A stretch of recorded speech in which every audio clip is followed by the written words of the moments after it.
was in 5th grade that the attacks became personal.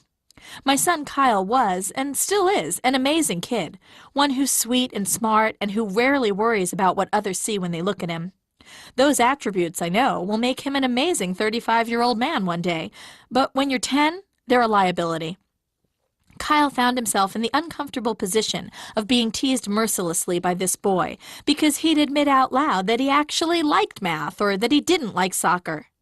When my husband and I tried to approach the teacher, his response was that by 5th grade, kids had to work these things out by themselves.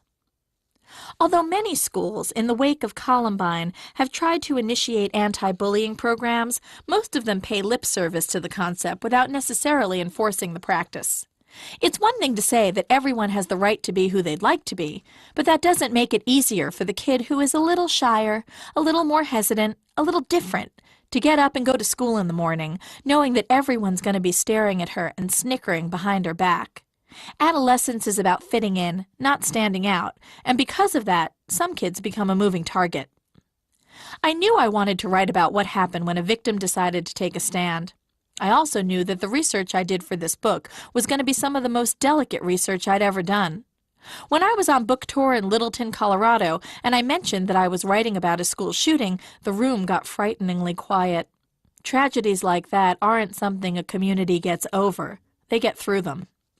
I actually began my research there, contacting the sheriff's department that responded to the Columbine shootings. I spoke with one of the deputy sheriffs, who was quick to admit all the mistakes that were made. I also was given the opportunity to see video footage that wasn't released to the public, tapes made by the 2 high school shooters in which you could see the fine line between play and the deliberate intent to harm. But talking to the sheriffs wasn't going to be enough for me. I wanted to speak to someone who'd survived a school shooting. I happened to be in Minnesota doing an event when the Red Lake shooting occurred. It was one of the weirdest experiences I've had as a writer.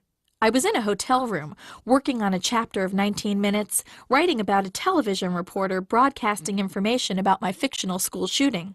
In the background of the hotel room, I had the television on, and suddenly a reporter filled the screen, broadcasting information about a real school shooting. I was still rattled when I did my bookstore reading later that evening, and I explained to the crowd what had happened. Afterward, a woman came up to me. "I know someone who was involved in the Rocori High School shooting," she said.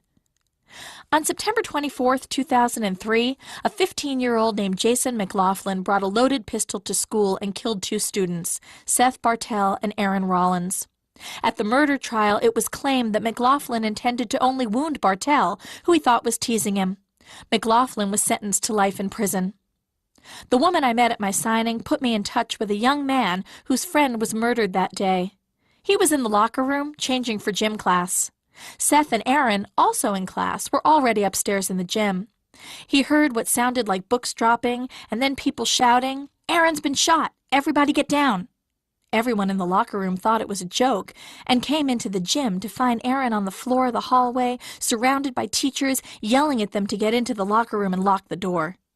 This was 11:30. They sat in the locker room for 2 hours until witnesses were moved to the library to talk to police, but that didn't happen until about 5 p.m.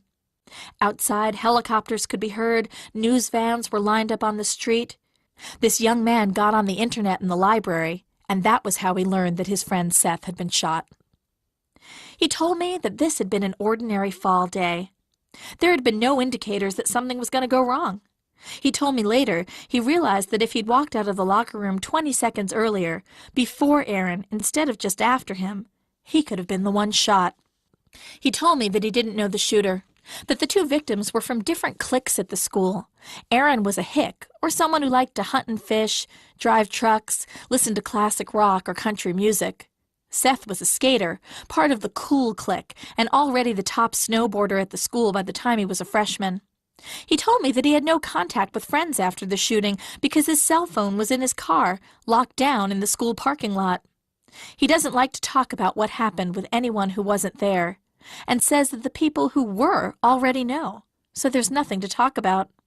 This wasn't a murder on the street somewhere. This was a place he had to go back to, in a place he'd been led to think was safe. He remembered being angry at his parents who tried to offer him comfort, as if it took something like the shooting for them to realize they needed to have a better relationship with him, as if the only reason they were being more attentive now was because the world was watching. He said there are new rules in place at the high school to prevent something like this from happening again, like locking doors after school starts or not having backpacks in class. But if the shooter's a student, he'd already be inside after school starts. And if you want to bring a gun in, you can hide it in a coat, a purse, a binder, or not bother to conceal it at all. I asked him what he'd say to the shooter if he could. He said, I guess I'd ask him why. Then I would tell him that I hate what he did, but I don't hate him, and just let him know that the lives he took meant so much to so many people, and that really 3 lives were lost in this tragedy. He also told me about going back to the school a few days after the shooting. He went to the spot where it had happened. At first, he couldn't see anything but Aaron lying on the floor. He forced himself to walk up to where Aaron had been. Then he and a friend sat down against the wall and cried. To this day, there are still chips in the wall from the gunshots. If not for this young man's honesty, the characters of Josie and Peter couldn't have been born, and talking to him validated what I already suspected. Just because a shooting hasn't happened yet in your hometown doesn't mean that it couldn't. Part of the problem is that paying lip service to differences between students isn't enough. On the day when a student art show is as vitally important to the pride of a school as the winning football team, when kids who place high in math meets are given the equivalent of varsity letters, well, that's when we might start to see some real change.